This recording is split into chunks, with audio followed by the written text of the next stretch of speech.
Hai teman-teman, kali ini saya akan berbagi info, pendapat, saran mengenai kebijakan pemerintah sebagai upaya merespons dampak-dampak yang ditimbulkan oleh pandemi COVID-19, terutama tentu saja yang terkait dengan perusahaan ITC maupun terkait dengan kita sebagai anggota organisasi ITC maupun sebagai bagian dari masyarakat Indonesia dan masyarakat Jakarta.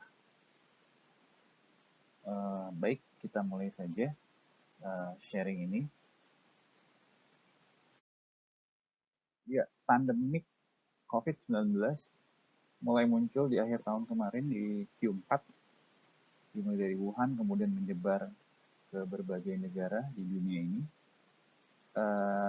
Di Indonesia, kasus pertama diumumkan oleh Pak Presiden pada tanggal 2 Maret 2020.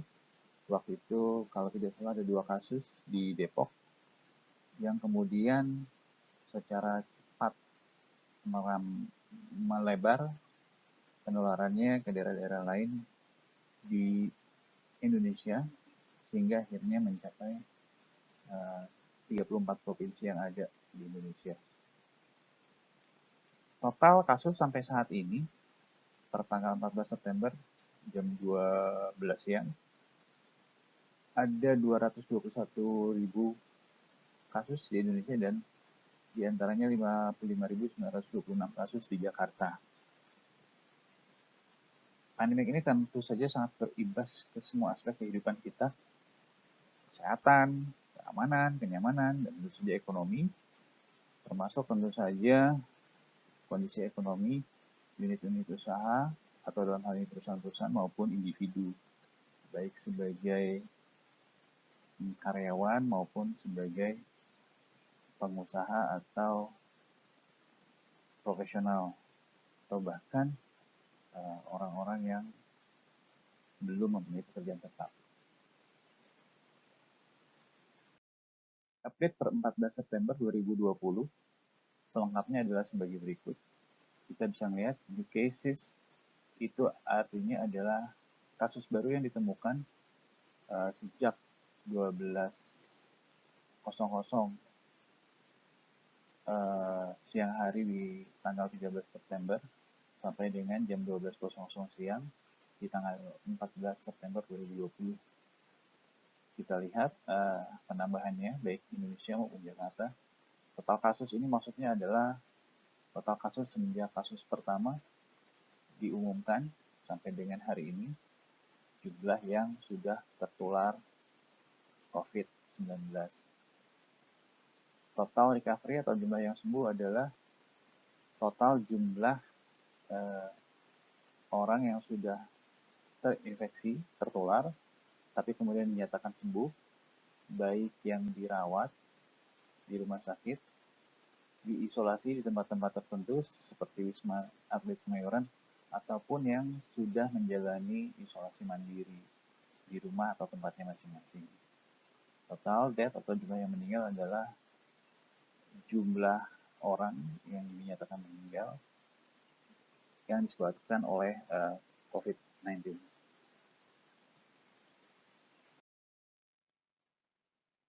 Pemerintah tentu saja telah melakukan banyak hal untuk membantu rakyat dalam menghadapi masalah-masalah atau dampak dari pandemi ini, baik dari sisi keamanan, dari sisi kesehatan, dan tentu saja dari sisi ekonomi, karena secara ekonomi pasti rakyat terdampak, terutama karena adanya PSBB, pembatasan lalu lintas antar wilayah, dan juga beberapa hal lain yang terkait dengan sisi ekonomi masyarakat Indonesia. Dari sisi ekonomi misalnya, pemerintah melalui Menteri Keuangan telah mengeluarkan beberapa PMK, peraturan Menteri Keuangan, antara lain terkait dengan masalah pajak. Dalam ini pemerintah telah mengeluarkan peraturan mengenai relaksasi pajak berupa keringanan pembayaran pajak, seperti pembayaran pajak untuk PPh 21 dan pembayaran pajak untuk PPh 25. PPh 21 adalah pajak yang dikenakan atas penghasilan individu, seperti gaji, allowance, bonus, insentif, professional fee. Sedangkan PPh 25 adalah cicilan pembayaran dibuka atas kewajiban pajak perusahaan dengan berdasarkan pada perhitungan laporan pajak tahun sebelumnya. Pemerintah juga telah memberikan bantuan dalam bentuk tunai maupun dalam bentuk paket kebutuhan sehari-hari. Pemberian bantuan ini dilakukan baik oleh pemerintah pusat maupun pemerintah daerah, khususnya DKI Jakarta. Untuk daerah yang lain saya kurang paham, tapi kalau DKI memang ada diberikan bantuan dalam bentuk paket kebutuhan sehari-hari. Dan juga dari pemerintah DKI, saya sendiri pernah menerima bantuan berupa beberapa helai masker kain untuk dipakai dalam aktivitas sehari-hari. Pada sesi ini, saya akan menjelaskan lebih jauh, tapi tetap secara singkat, mengenai keringanan pembayaran PPh 21 dan bantuan langsung tunai. Kenapa saya mengangkat dua poin ini? Karena ini yang terkait langsung dengan kita nih teman-teman, sebagai anggota organisasi atau karyawan dari PT IPC. Pajak penghasilan pasal 21 atau yang selanjutnya akan kita sebut sebagai PPh 21. Apa sih PPh 21 itu? Seperti yang sudah saya sebutkan tadi, PPh 21 itu adalah pajak yang dikenakan atas penghasilan yang diterima individu. Penghasilan itu bisa berupa gaji, allowance, insentif, bonus, professional fee, maupun fee yang diterima tenaga-tenaga lepasan. Di kita misalnya temp staff itu sebenarnya juga merupakan wajib pajak dan penghasilannya adalah merupakan objek pajak sampai dengan melewati jumlah tertentu. Siapa yang berkewajiban membayar PPh 21? Tentu saja adalah individu-individu yang menerima penghasilan, baik berupa gaji dan sebagainya tadi yang saya sebutkan. Mereka lah atau kita lah ini yang berkewajiban membayar PPh 21. Untuk karyawan yang bekerja di perusahaan, lazimnya atau berdasarkan peraturan, perusahaan harus memotong pendapatan dari si karyawan untuk kemudian disetorkan dan dilaporkan kepada pemerintah. Nah, tapi di Indonesia sejauh ini saya menemukan ada dua cara yang dilakukan oleh perusahaan-perusahaan terhadap PPh 21 karyawannya.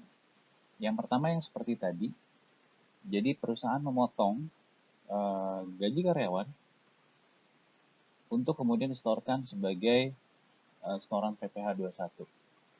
Seperti ini misalnya. Kita interview dengan PT X. Misalnya kita sepakat menerima 10 juta sebulan.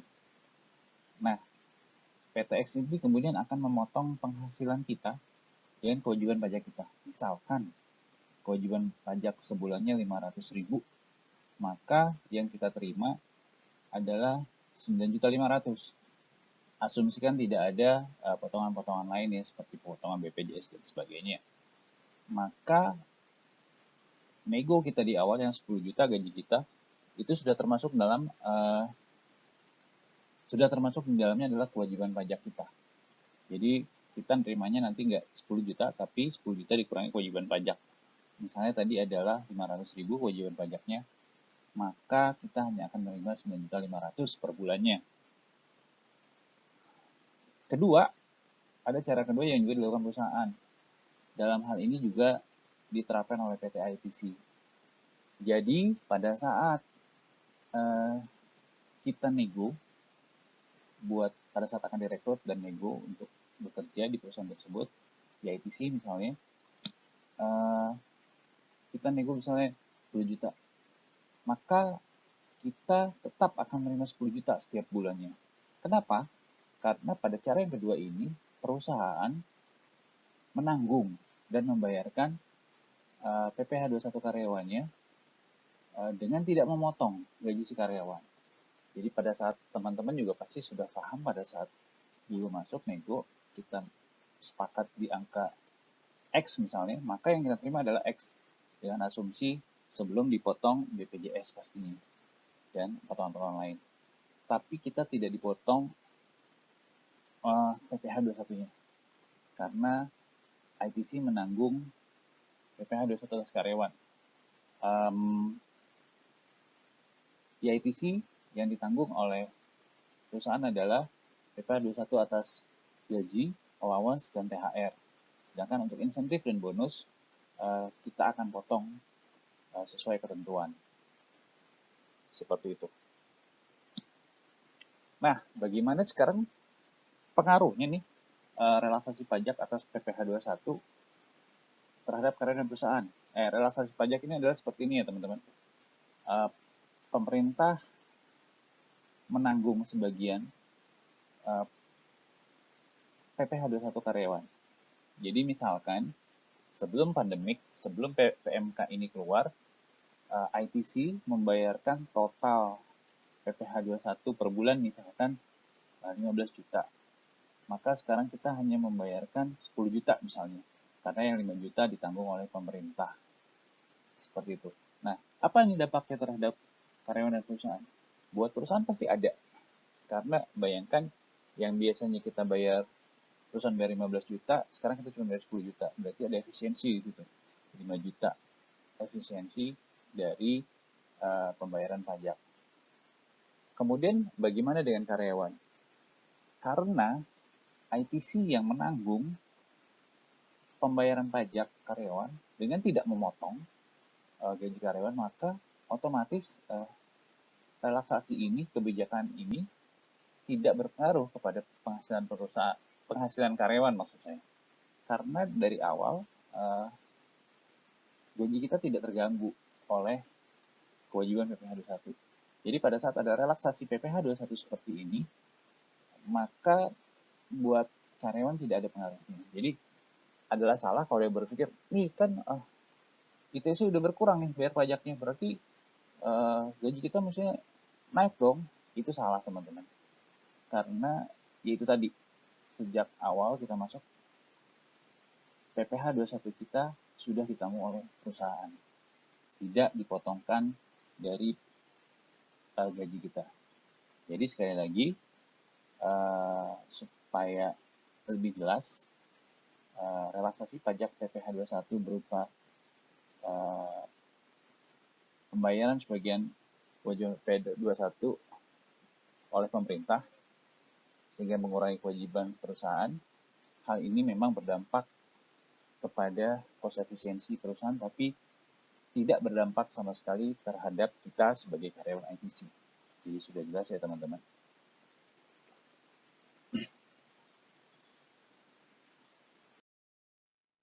Kebijakan berikutnya terkait dengan perusahaan maupun dengan kita adalah bantuan langsung tunai. Ada dua bentuk yang saya tahu mengenai bantuan langsung tunai itu. Yang pertama adalah bantuan langsung yang diberikan pemerintah pusat maupun daerah kepada rakyat yang membutuhkan melalui database yang ada di pemerintah, disalurkan melalui kelurahan kalau saya tidak salah, kemudian atas bantuan dari koordinasi RT RW setempat. Bentuk kedua adalah yang sebagian dari teman-teman terima nih kemarin, yaitu berdasarkan data peserta BPJS yang gajinya di bawah 5 juta rupiah. Kemarin juga sudah didaftarkan oleh HR, oleh Merlin, dan minggu lalu saya diupdate teman-teman sudah menerima bantuan tersebut. Jadi ada dua ya, yang pertama memang sifatnya dari pemerintah langsung ke masyarakat, dan yang kedua adalah melalui database pekerja yang merupakan anggota BPJS yang gajinya atau berpenghasilan di bawah 5 juta rupiah. Jadi itu dua yang saya tahu untuk dari dana bantuan tunai atau BLT. Kemudian apa sih tujuannya dari BLT? Yang udah pasti tentu aja membantu masyarakat dalam pemenuhan kebutuhan sehari-hari. Ya memang mungkin belum bisa memulihkan pemenuhan kebutuhan seperti sebelum pandemik, tapi setidaknya membantu menaikkan sedikit pola konsumsi, karena kita tahu dan saya percaya tidak hanya di ITC, tapi hampir semua perusahaan mungkin sudah melakukan tindakan atau upaya survival dalam bentuk pemotongan gaji karyawan, sehingga pastinya kebijakan itu akan berpengaruh kepada kemampuan dan pola konsumsi karyawan. Nah, BLT ini khususnya yang bentuk kedua yang berdasarkan data BPJS tentu saja bertujuan untuk membantu menaikkan kembali pemenuhan kebutuhan sehari-hari, walaupun belum sepenuhnya, tapi setidaknya sudah sangat membantu. Yang saya dapatkan infonya adalah akan berlangsung selama 4 bulan, masing-masing Rp600.000, sudah dibayarkan untuk 2 bulan pertama, dan 2 bulan berikutnya akan dibayarkan di November. Bahkan ada info lain bahwa mungkin sebelum November sudah akan dibayarkan. Nah, itu tujuannya. Tujuan kedua tentu saja lebih ke meningkatkan daya beli masyarakat, yang pada ujungnya akan menaikkan pendapatan domestik bruto, akan menyebabkan ekonomi mulai bergerak karena adanya transaksi jual beli, karena uang yang beredar akan makin banyak, sehingga perlahan akan mulai menggerakkan kembali roda ekonomi ke arah normal. Itu juga sudah disampaikan oleh Pak Jokowi. Saya ingat tuh waktu nonton pertamanya pada saat beliau rapat kabinet di istana, sempat menyinggung masalah pencairan dana bantuan buat COVID yang masih sedikit. Di situ dia menyampaikan bahwa salah satu tujuannya adalah memperbanyak uang beredar di masyarakat, sehingga bisa meningkatkan daya beli masyarakat kembali, sehingga ekonomi diharapkan mulai bergerak. Nah, masalahnya sekarang adalah gimana sih sebenarnya menggunakan BLT secara bijak sehingga sesuai dengan tujuan dan harapan dari pemerintah. Dalam hal ini izinkanlah saya memberi saran kepada teman-teman semua yang menerima, bukan sebagai atasan, bukan sebagai manajer keuangan, tapi lebih sebagai teman. Jadi menurut saya yang paling bijak dalam menggunakan BLT ini, karena ini sebenarnya kan bantuan ya, bukan hadiah. Yang paling bijak adalah kalau BLT ini dapat ditabung. Kenapa ditabung? Karena kita tidak tahu sampai kapan kondisi ini berakhir, kita tidak tahu kondisi kesehatan kita ke depan, kita tidak tahu ada kebutuhan mendadak apa di depan, sehingga saya percaya teman-teman yang punya tabungan pun selama pandemi ini pasti terpakai nih tabungannya, karena kan pendapatan kita berkurang. Jadi marilah kita menabung. Yang paling ideal adalah BLT ini ditabung sepenuhnya atau sebagian besar. Kalaupun kemudian tidak bisa ditabung, saran saya yang kedua adalah bayarkan hutang. Mungkin teman-teman untuk memenuhi kebutuhan sehari-hari ada yang menggunakan kartu kredit misalnya, atau ada yang berhutang kepada tetangga, saudara, atau ke warung misalnya, bayar hutang. Sehingga kewajiban kita berkurang. Di sisi lain kalau kita bayar, maka kita kalau minjem enak, udah bayar kan, jadi available lagi buat dipinjemin orang, kasarnya seperti itu. Yang ketiga, saran saya, kalaupun dua hal di atas belum bisa dilakukan adalah beli persediaan kebutuhan sehari-hari. Misalnya makanan, persediaan makanan, obat-obatan. Itu yang paling penting sebenarnya dua hal itu. Jadi beli sehingga dan juga digunakan secara bijak pastinya.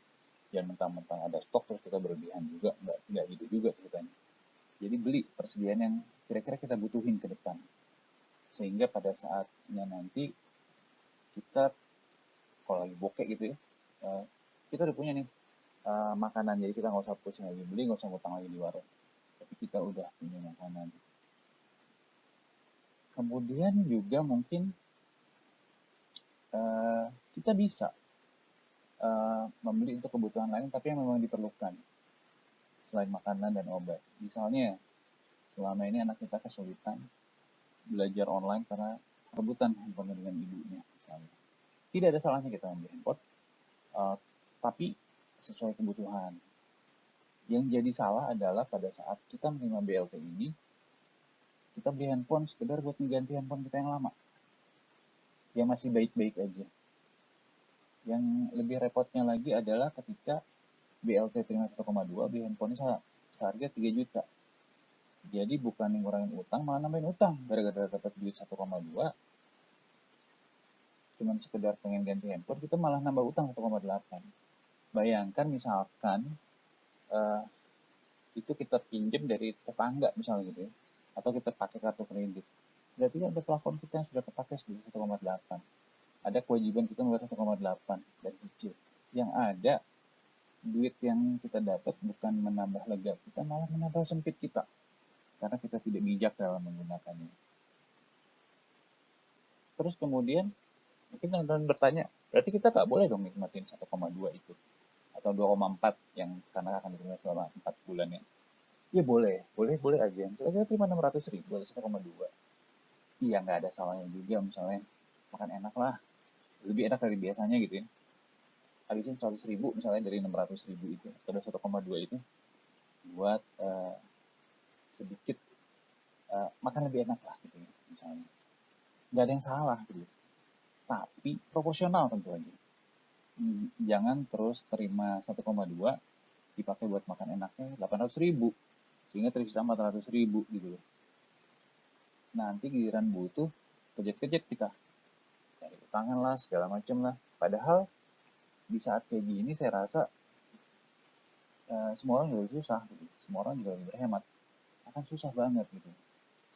Jadi pakai buat dinikmatin, tapi ya pada porsi yang kecil deh. Jangan terus kita menggunakannya secara berlebihan seperti itu teman-teman. Itu sih saran saya, pakai sekali lagi pakai BLT secara bijak. Satu, kalau bisa ditabung, kalau tidak bisa ditabung bayar hutang, kurangi hutang kita, jangan malah ditambah. Ketiga, kalaupun dua hal di atas belum bisa dilakuin, beli persediaan dari uang itu, makanan, obat-obatan, sehingga pada saat dibutuhkan kita tidak kesulitan. Dan juga menikmati sedikit uang lebih itu boleh, tapi balik lagi sedikit, seperlunya. Jangan langsung berfoya-foya menghabiskan semuanya untuk dinikmati secara berlebihan, apalagi sampai membeli sesuatu yang malah berakibat kita berhutang karena BLT-nya nggak cukup buat bayar semuanya, kayak beli handphone, kayak beli peralatan rumah tangga, entah beli ini dan itu gitu. Itu saja dari saya, eh, saran, info, masukannya. Mohon maaf kalau ada kata-kata yang kurang berkenan.